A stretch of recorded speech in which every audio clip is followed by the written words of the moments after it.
سفير إسرائيلي سابق في مصر قال إن مصر بتنتهك اتفاقية السلام، والشرق الأوسط في حالة غليان مستمر، والتهديدات بتكبر كل يوم وبقت معروفة ومعلنة للجميع. وقرار خطير تم اتخاذه اليومين اللي فاتوا تجميد عضوية المملكة العربية السعودية في البريكس. وموضوعنا الشائك اللي اتكلمنا عنه كتير، اوعى تفتكر ان قضية سد النهضة خلصت او ان التوتر ما بين مصر واثيوبيا انتهى.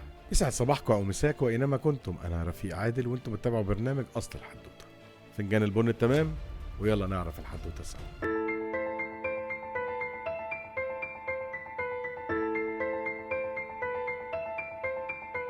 السفير الإسرائيلي في مصر السابق ديفيد جابرن كتب مقال مهم جدا واتكلم فيه عن مصر بشكل خطير. صرح وقال إن مصر بشكل رسمي بتنتهك اتفاقية السلام بينها وبين دولة الكيان. ودليله يا صديقي في المقال اللي قاله أو في كلامه، وده طبعا من وجهة نظره، إن مصر بتنشر قوات ضخمة عسكرية في سيناء، وإن الجيش المصري بيصرف مليارات الدولارات على التسليح والتدريب. وبحسب كلام السفير ديفيد جابرن قال إن مصر ملهاش أعداء. مش ده المهم، لكن الأهم إن المقال كشف العقلية الإسرائيلية تجاه مصر. إسرائيل شايفة إن الجيش المصري هو أكبر تهديد ليها في المنطقة، عشان كده هي بتعمل له 1000 حساب. وده طبعا مش بيعتبر جديد، دايما شايفة إن وجود جيش مصر القوي بيهدد مصالحها وبيحد من رغباتها التوسعية في المنطقة. خليني أقولها لك على بلاطة وبصراحة، دولة الكيان عينها على سيناء، وده من ساعة حرب 73. مش بس عشان سيناء بوابة مصر الشرقية، لكن الهدف الأساسي إن دولة الكيان شايفة إن سيناء هو حل للقضية الفلسطينية، والهدف واضح ومعروف للكل: تهجير الفلسطينيين إلى سيناء. التطور حصل في وقت قريب جدا، والتصريحات ابتدت تزيد ابتداء من يوم 7 أكتوبر، من ساعة ما بدأ طوفان الأقصى. شفنا كتير من مسؤولين إسرائيليين، حتى مقالات في الصحف العالمية، كله بيتكلم على إن جيش مصر بيهدد دولة الكيان. وطبعا دي محاولات واضحة لتبرير أي تحرك عسكري مصري في المستقبل. هقولك على نقطة مهمة جدا ركز فيها معايا. الحرب النفسية والإعلام والفتن الداخلية ليها صدى مؤثر جدا على المجتمعات، لأن الموضوع ما وقفش عند شوية مقالات عالمية ولا شوية تصريحات لسفراء سابقين، لكن كمان شغالين على حرب نفسية لضرب مصر من الداخل. زي ما شفنا من فترة حملات بتتكلم عن حقوق الإنسان والحريات. الوتيرة بتاعت أو الاسطوانة بتاعت 2011 و13 و15 ابتدت ترجع تاني، بس بترجع النهاردة بحملات ممنهجة مأجورة، والصوت والنداءات مختلفة عن زمان. المرة دي بيتكلموا أو بيزرعوا فكرة يسقط حكم العسكر، بدل ما كانوا بيقولوا زمان يسقط النظام. وده في حد ذاته بقى واضح جدا ومفهوم للجميع. وطبعا الهدف معروف: إشعال الفوضى والبلبلة تاني في مصر. الخطر الأكبر يا صديقي إن الحملات دي مش عشوائية. في منظمات دولية لدول بترعى الإرهاب من سنين بتمول الحملات دي، بريطانيا مثلا. والهدف طبعا معروف، وهو إثارة السخط الداخلي ومحاولة ضرب الاستقرار في مصر. ويجي هنا سؤالنا الأهم والأخطر: هو ليه الجيش المصري مخوف وبيرعب إسرائيل بالشكل ده؟ فمقال السفير ديفيد جبرن اللي كتبه وضح النقطة دي بشكل كبير. قال إن المسؤولين المصريين أو العقيدة المصرية شايفة إن دولة الكيان دولة غير شرعية في المنطقة، وشايفة إن دولة الكيان هي كيان استعماري مفروض على المنطقة بالقوة. لما تجمع العقيدة دي جنب حجم الإنفاق اللي بيتصرف على الجيش من تدريب وتسليح، هتقدر تفهم وبكل بساطة ليه إسرائيل مرعوبة منك. لأن ببساطة الجيش المصري بيطور نفسه، أسلحة حديثة، قوات برية وبحرية وجوية، كفاءات قتالية وتدريب أحدث الأسلحة لو جاز التعبير، وانتشار قوي جدا في سيناء عسكري وتنموي، وده بيقلقهم قوي. نروح بقى لليمن اللي نفس القصة بتتنفذ فيها، مربوطين ببعض، هو نفس السيناريو بس بيتحقق كل مرة أو كل فترة في سنة، مع إضافة شوية تعديلات بسيطة حسب الأيديولوجية أو الفكر الخاص بالشعب الخاص بالبلد دي. إسرائيل في اليمن بتمارس نفس الأساليب، بيحاولوا يشددوا الضربات على الحوثيين بعد ما ضربوهم بصواريخ ذكية ومتطورة جدا. الوضع ده لو بيكشف شيء فهو بيكشف المخطط الأوسع أو الأكبر للشرق الأوسط الجديد، وهو إن إسرائيل بتستخدم أي صراع إقليمي في المنطقة لتحقيق أهدافها التوسعية، وده خطر جدا. تعال بقى يا صديقي عشان نفهم الموضوع اكتر سوا. في دروس كتير قوي مستفادة من موضوعنا ده.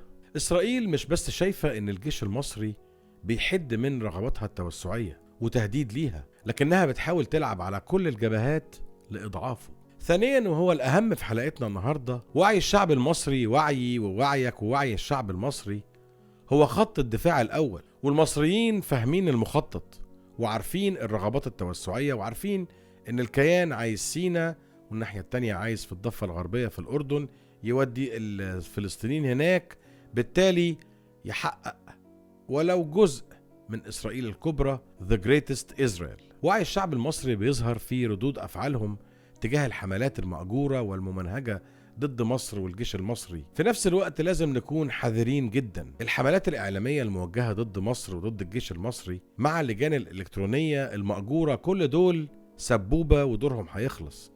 المهم وعينا احنا نكون فاهمين ان في مخططات بتتدبر ضد مصر، والهدف هو سينا. فهم بيلعبوا على الحتة دي، هم عايزين يوقعوك، لان انت حاليا الشوكة اللي واقفة لهم في زورهم. جيشك اللي بيمثل تهديد ليهم صريح، ومخليهم كل اللي قادرين يعملوه معانا هي حرب إعلامية ونفسية وحملات موجهة إعلامية. فهو ما يجرؤش ان هو يهوب او يقرب ناحية الحدود، لان هو عارف مصر ممكن تعمل ايه. في النهاية حابب اقول لك حاجة في النقطة دي، ان الحرب مع اسرائيل مش بس طيارة ودبابة وصاروخ او مجرد معركة عسكرية، لكنها في الاساس هي معركة وعي شعب واستقرار وطن. الجيش المصري لما بيطور من نفسه، هو بيطور من نفسه لحماية البلد وحماية سينا، مش بس عشان هي البوابة الشرقية، لكن عشان سينا هي خط الدفاع الأساسي لأمننا القومي. موضوع تاني وأهم يا صديقي هو موضوع إيران وضرب مفاعلاتها النووية. الكيان الصهيوني في الفترة دي بيفكر إن هو يضرب المفاعلات النووية الإيرانية، والهدف الأساسي من المفاعلات هو مفاعل بوشهر. ليه بوشهر بالتحديد؟ لأن بوشهر بيعد القلب النابض لبرنامج النووي الإيراني. إسرائيل بتفكر إن هي تستخدم أسلحة تكتيكية حديثة جدا، بحيث ان هي تضرب المفاعل بدون اي تسريب. شوف الفكر وصل لحد فين. بس هو السؤال المهم دلوقتي، ليه في الوقت ده تحديدا يتم ضرب المفاعلات النووية الإيرانية؟ السبب يا صديقي ان إيران فقدت بعض سيطرتها الاستراتيجية في لبنان وفي سوريا وحتى العراق كمان. الضغوط الدولية نجحت ان هي تعزل إيران عن الاماكن اللي كانت هي ليها نفوذ استراتيجية فيها. بالتالي احتمالية انتاج اول قنبلة نووية ايرانية اصبح وشيك جدا. الكيان مش مستني يطرق الحديد وهو ساخن، تحركاته بقت سريعة جدا اكتر من المعتاد. وفي الكام يوم الجايين ممكن نسمع عن اخبار عن ضرب مفاعل بوشهر، يمكن في خلال ايام قليلة جدا. تقريبا ساعة الصفر اتحددت وكل شيء جاهز، مش باقي غير التنفيذ. قرار التنفيذ مربوط بتقارير استخباراتية عشان التنفيذ يحقق نسبة كبيرة من الهدف، وممكن نلاقي خلال الكام يوم الجايين الهجوم بدأ. وأكبر دليل على كلامنا ده إن التوتر في الخليج أصبح زيادة جدا الفترة دي. تخيل معايا كده يا صديقي، لو إيران قررت تضرب قواعد أمريكية في الخليج، دي هتخلي المنطقة كلها تولع. الكارثة الكبيرة إن العرب مش متحدين بشكل كبير. أقصد يعني فين الجيوش العربية واتحادها؟ ما هو ما فيش جيوش. أرجو إنك تكون فهمت كلامي. اليمن كارثة جديدة. اليمن هي المسرح الحالي بعد سوريا. اليمن التقارير بتتكلم وبتقول ان في خلال ايام قليلة هيحصل اكبر هجوم جوي في المنطقة، تقريبا 100 طيارة مجهزة لضرب اليمن.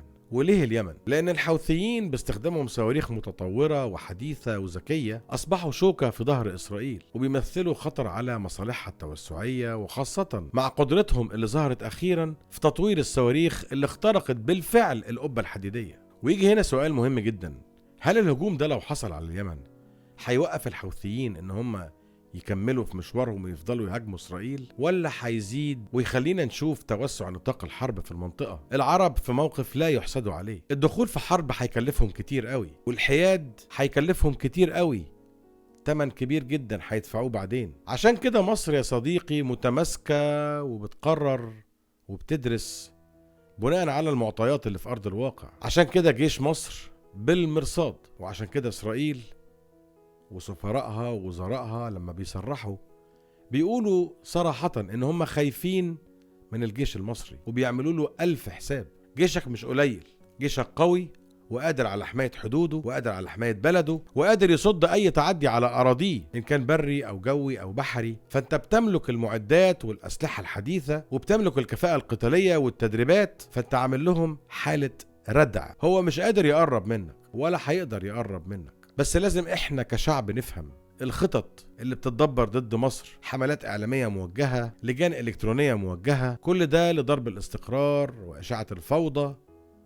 بس ده مش هيحصل لأن الشعب فاهم وعارف المرة دي مين اللي طمعان في سينا. لازم على الأقل يبقى فيه نسبة تحالف بسيطة ما بين الجيوش، حتى لو مش تحالفات قوية، بس على الأقل يبقى فيه تنسيق ما بين الجيوش العربية اللي فاضلة، ونكون مستعدين لأي تحرك عسكري. ولازم كمان نفعل ما بين الدول العربية اللي باقية اتفاقيات دفاع مشترك. الشكل ده بيرعبهم أكتر، ولو سقطت إيران إسرائيل على طول هتتحرك ناحيتها، والمستهدف من إيران أو من خلف إيران هو سوريا ولبنان والعراق، لتدميرهم أكتر وأكتر وأكتر، لإضعافهم وإذلالهم. وبكرة مش بعيد يكون أي دولة عربية تكون هدف ليهم. اللي بيحصل حوالينا يا صديقي مش أحداث فردية، دي خطة واضحة لإعادة تشكيل الشرق الأوسط. الخبر الثالث معانا النهاردة إن السعودية قررت تجميد عضويتها في اتفاقية البريكس. قرار يخض مش كده؟ لكن هو مش انسحاب من اتفاقية البريكس، هو تجميد العضوية لفترة معينة لحد لما السعودية تشوف الأوضاع هتمشي ازاي. السعودية ببساطة بتقول إن أنا هنا لكن مش هشارك في صنع أي قرارات أو إلزام عليا. موقفها واضح وصريح، أنا مش ضد البريكس لكن مش معاه بنسبة 100%. طب ليه السعودية بالتحديد بتطلع القرار ده في الوقت الحالي واحنا عارفين ان في ضغوط رهيبة دولية؟ واهم الضغوط على السعودية هو من امريكا طبعا، من ترامب اللي كلنا عارفينه كويس، اللي فاضل له اقل من شهر ويبتدي يتقلد رئاسة امريكا رسميا، واللي شايف ان البريكس بيعتبر تهديد مباشر لهيمنة الدولار في العالم. العلاقات السعودية الامريكية علاقات وطيدة وقوية جدا، وممكن تأثر على العالم كله لو حصل فيها اي زعزعة. لما ترامب رجع للحكم او لما كسب في الانتخابات، ابتدى يوجه تهديد مباشر لدول الاعضاء في البريكس، وقال باللفظ انه هيفرض عقوبات على اي دولة هتحاول تنشئ عملة منافسة للدولار، لانه طبعا عارف ان البريكس بيضم دول عملاقة زي الصين، روسيا والهند، جنوب افريقيا، ومعاهم دول جديدة زي مصر والامارات وايران. تخيل لو في عملة منافسة للدولار، ده معناه ان امريكا هتفقد سلاحها الاقوى في السيطرة على العالم، وترامب مش هيسمح بكده ابدا. تعال بقى نرجع لمصر بلدنا، وهقولك على موضوع مهم كمان. خلينا نبدأ بسؤال، ليه مصر موجودة في الصومال في الوقت الحالي؟ الإجابة ببساطة هو أمن البحر الأحمر ومواجهة الإرهاب. والمجلة الأمريكية ناشونال انترست قالتها بشكل واضح وصريح، مصر تتحرك في الصومال لأنها شايفة إن في خطر حقيقي على أمنها الاستراتيجي. الخطر مش في الحركات الإرهابية ولا الجماعات الانفصالية، لكن كمان عشان محاولات إثيوبيا اللي بتعملها في الصومال، والمحاولات الانفصالية أو التقسيم اللي بتقوم بيها في الصومال. وطبعا كلنا عارفين إن إثيوبيا ليها تاريخ سلبي جدا في الصومال على مر السنين. إثيوبيا عملت حركة غريبة جدا، زودت عدد وجود لجنودها في الصومال ل7,000 جندي، مع انها فاضلها كام يوم وتخرج المفروض من الصومال عشان مصر تبتدي تتسلم قيادة الاتحاد الافريقي هناك لحماية الصومال. والاهم من ده كله هو ميناء بربرا اللي في صومالي لاند، اللي اثيوبيا بتحاول تسيطر عليه بشكل كامل، وطبعا لتحويله لميناء تجاري وميناء عسكري. لكن طبعا مصر مش هتقبل بالوضع ده ابدا، لان امن البحر الاحمر وممراته خط أحمر بالنسبة لمصر، لوجستيا وتجاريا وأمنيا وعسكريا. لو رجعنا بقى لملف سد النهضة هتلاقي إن الموضوع ما بقاش كلام وبس، بقى تصعيد وتصعيد ورا تصعيد. أخيرا مصر أعلنت إنها أوقفت المفاوضات تماما مع إثيوبيا. وزير الخارجية المصري السيد بدر عبد العاطي قالها صراحة، أي إضرار بمياه النيل لمصر بيعتبر خط أحمر، ومصر هتتحرك فورا على كافة الاتجاهات. وقال كمان ان ده مش مجرد كلام دبلوماسي، لكن بيوضح ان مصر مستعدة لأي تحرك على كل المستويات، وده بيظهر كمان ان في تحرك عسكري ممكن يحصل. مصر مش بتهدد، مصر بتدافع عن حقوقها وأمنها القومي. القصة مش قصة مية في إثيوبيا ولا سد النهضة، القصة ان إثيوبيا بتحاول تفرض سيطرتها الكاملة على أفريقيا أو القرن الأفريقي عن طريق محاولة إن هي تلاقي منفذ مائي ليها عشان يبقى ميناء عسكري وتجاري زي ما قلنا. على فكرة يا صديقي هقولك على مفاجأة، الإعلام الصومالي أكد وجود قوات كوماندوز مصرية في الصومال مع خبراء عسكريين بيساعدوا الجيش الصومالي في تأمين طرق الإمداد، ده غير طبعا الأسلحة الضخمة اللي مصر بعتتها للصومال. وده معناه إن مصر دايما بتاخد خطوات استباقية لضمان السيطرة على الوضع في الصومال، وخصوصا مع زيادة عدد القوات الإثيوبية في الصومال. لكن ليه مصر اختارت التوقيت ده بالذات عشان تبقى متواجدة في الصومال بالشكل الكبير ده؟ ببساطة وبكل وضوح، لأن سنة 2025 هتكون سنة الحسم في القرن الإفريقي. التحركات المصرية في الصومال هي جزء من خطة أكبر لمواجهة أي خطر ممكن يجي من إثيوبيا أو من غيرها، سواء من سد النهضة أو من أي محاولة للتدخل في الشأن المصري أو التعدي على المقدرات أو المنشآت الحيوية المصرية داخل أو خارج القطر المصري. وزير الخارجية المصري السيد بدر عبد العاطي صرح وقال: أي نقص في حصة مصر من مياه النيل هيتواجه بحزم وبشدة، وإن مصر هتتحرك. كمان في نقطة مهمة جدا، إن العناية الإلهية أنقذت إثيوبيا من الفيضان أو الزلازل اللي حصلت أخيرا بعد الملء الأخير للسد. مع كل تصريح للسيد وزير الخارجية بنقدر نفهم إن آخر المطاف هو التحرك العسكري. مصر عمرها ما بتختار المواجهة العسكرية في مقام أول أو تاني إلا بعد استنفاذ كل الطرق الدبلوماسية والمفاوضات، لأن برضو مصر مش دولة صغيرة. مصر فاهمة يعني إيه حرب. مصر هي الدولة الوحيدة في المنطقة اللي حررت أرضها بالحرب وبالدم، يعني عارفة يعني إيه حرب وفاهمة يعني إيه اقتصاد حرب. مصر بتتحدث بهدوء، لكن في يدها العصا الغليظة. العصاية دي هي التحركات العسكرية اللي بتقوم بها مصر في الصومال كخطوة استباقية لأي شيء ممكن يحصل. تصريحات 2025 اللي طالعة كلها بتقول إن سنة 2025 على كل المستويات وكافة المشاكل اللي حصلة والملفات هتبقى فيها شوية مشاكل. في النهاية صديقي وأصل الحدوتة، اللعبة كبيرة، بس الجزء الحلو في اللعبة إن كله على الترابيزة ومكشوف. وعيك هو أهم شيء، وعيك كمصري، إنك تبقى فاهم مين اللي ضدك ومين اللي معاك ومين اللي عاوز يضرك ومين اللي عايز أرضك.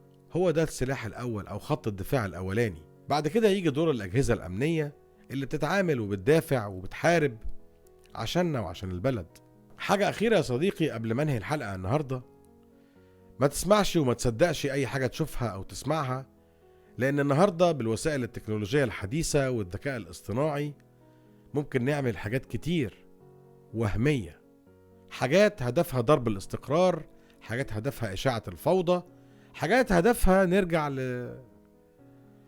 2011 تاني واللي حصل فيها. ده مش اللي احنا عايزينه، احنا بنبني وبنعمر. أشوفكم على خير.